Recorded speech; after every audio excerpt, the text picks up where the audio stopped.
Hi everyone, welcome to my YouTube channel trendy talk time. നിങ്ങൾക്ക് Bigg Boss review അപ്പോൾ തന്നെ ലൈവായിട്ട് അറിയാൻ വേണ്ടിയിട്ട് എന്റെ ചാനൽ സബ്സ്ക്രൈബ് ചെയ്തോളൂ. അപ്പൊ പവർ ടീമിന്റെ അവകാശങ്ങളെ കുറിച്ച് എല്ലാവർക്കും അറിയാം. അതുകൊണ്ട് തന്നെ എല്ലാ ടീമും ഭയങ്കര ക്യൂരിയസ് ആയിട്ടും കോമ്പറ്റീറ്റീവ് ആയിട്ടും മത്സരിച്ചുകൊണ്ടിരിക്കുകയാണ് ആ ഒരു പവർ ടീം അധികാരം കിട്ടാൻ വേണ്ടിയിട്ട്. പക്ഷേ നമ്മുടെ പ്രതീക്ഷകൾ എല്ലാം തെറ്റിച്ചുകൊണ്ട് അവസാനത്തെ നിമിഷം സിജോയുടെ ടീമിനെ തോപ്പിച്ച് പവർ ടീമിന്റെ അവകാശം വീണ്ടും പഴയ പവർ ടീമിന് തന്നെ കിട്ടിയിരിക്കുകയാണ്. ഗബ്രിയും ടീമും വീണ്ടും ആ ഒരു പവർ ടീം എന്ന അധികാരം നേടിയെടുത്തിരിക്കുകയാണ്. അപ്പം വളരെ മത്സരമായിരുന്നു, വളരെ വലിയ മത്സരമായിരുന്നു അവിടെ നടന്നിരുന്നത്. ഭയങ്കര ആവേശകരമായ മത്സരമായിരുന്നു. സിജോന്റെ ടീം മാക്സിമം ട്രൈ ചെയ്തു.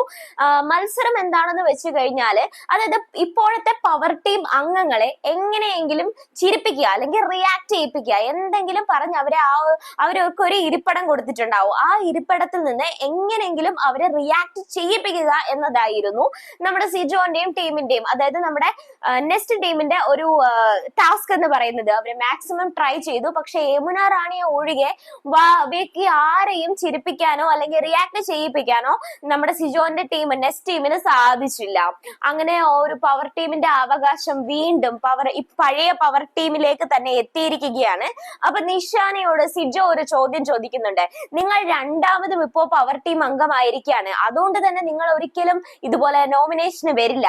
അപ്പൊ പ്രേക്ഷകരുടെ പൾസ് എന്താണെന്ന് നിങ്ങൾക്ക് അറിയാൻ സാധിക്കില്ല. അങ്ങനെ അറിയാൻ സാധിക്കാതിരുന്നാൽ പിന്നീട് 2-3 ആഴ്ചകൾക്ക് ശേഷം വീണ്ടും നിങ്ങൾ ഇതുപോലെ നോമിനേഷനിൽ വരുന്ന സമയത്ത് പ്രേക്ഷകർ ഒരു കാരണവശാലും നിങ്ങൾക്ക് വോട്ട് ചെയ്യാൻ ചാൻസ് ഇല്ല. കാര്യം പ്രേക്ഷകരുടെ ഒരു പൾസ് എന്ന് പറഞ്ഞാല് ആദ്യം അവർ ആർക്കാണ് വോട്ട് ചെയ്യുന്നത് ആ ഒരു ടീമിന് തന്നെയായിരിക്കും അവർ പിന്നെയും വോട്ട് ചെയ്തുകൊണ്ടിരിക്കുന്നത്.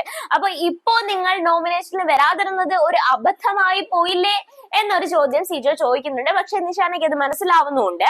പിന്നീട് ഇതുപോലെ ബിഗ് ബോസ് വീണ്ടും പവർ ടീമിനോട് ചോദിക്കുകയാണ്, അതായത് നിങ്ങൾക്ക് പവർ ടീമിൽ തുടരാനുള്ള എല്ലാ അവകാശങ്ങളും നിങ്ങൾക്കുണ്ട്, പക്ഷെ വേണമെങ്കിൽ നിങ്ങൾക്ക് മറ്റേതെങ്കിലും ടീമിന് ഈ ഒരു അവകാശം നൽകാമെന്ന് പറയാണ്. അപ്പൊ ഇതുപോലെ അവര് പറയുന്നു, ഞങ്ങൾ നേടിയെടുത്ത അവകാശമാണ്, വേറെ ആർക്കും വിട്ടുകൊടുക്കാൻ ഇപ്പൊ താല്പര്യമില്ല എന്ന് പറയാണ്. അപ്പൊ ബിഗ് ബോസ് മറ്റൊരു അനൗൺസ്മെന്റ് കൊടുക്കാണ്. അതായത് നിങ്ങൾ ഈ ഒരു പവർ ടീം തന്നെ അടുത്ത ഒരാഴ്ചയും കൂടെ തുടർന്ന് കഴിഞ്ഞാൽ നിങ്ങൾക്ക് ജയിക്കാൻ പറ്റിയാൽ തുടർച്ചയായി 4 ആഴ്ചകളിൽ നിങ്ങൾ പവർ ടീമിൽ തന്നെ നിൽക്കുമെന്ന് പറയാണ്. ഇത് കേട്ടിട്ട് എല്ലാവരും ഭയങ്കര ക്യൂരിയസ് ആയിരിക്കുകയാണ്. എങ്ങനെങ്കിലും അടുത്ത ആഴ്ചത്തെ മത്സരത്തിൽ ഇപ്പോഴത്തെ പവർ ടീമിനെ ഇറക്കാനുള്ള മത്സരതന്ത്രങ്ങൾ ഇനി അവിടെ നടക്കാനിരിക്കുന്നു. അതിനിടയിൽ മറ്റു ചില പ്രശ്നങ്ങൾ ഞാൻ ട്രെയിലറിൽ കണ്ടു. അതായത് നമ്മുടെ സുരേഷ് ഏട്ടന് മോതിരം നഷ്ടപ്പെടുന്നതും ആ നഷ്ടപ്പെട്ടതിനെ ചൊല്ലിയിട്ട് ഇതുപോലെ നൂറേനെ ആൾക്കാര് പറയുന്നതും ഒക്കെ ഞാൻ ട്രെയിലറിൽ കണ്ടു. പക്ഷെ അത് ഇതുവരെ ലൈവിൽ കണ്ടിട്ടില്ല. അപ്പൊ ആ ഒരു ഇൻസിഡന്റ് ആയിരിക്കും അടുത്തത് വീഡിയോയിൽ ചെയ്യാൻ പോകുന്നത്. അപ്പൊ നിങ്ങൾക്ക് എന്റെ വീഡിയോ ഇഷ്ടമായെന്നുണ്ടെങ്കിൽ എന്റെ ചാനൽ സബ്സ്ക്രൈബ് ചെയ്യുക. Thank you, bye bye.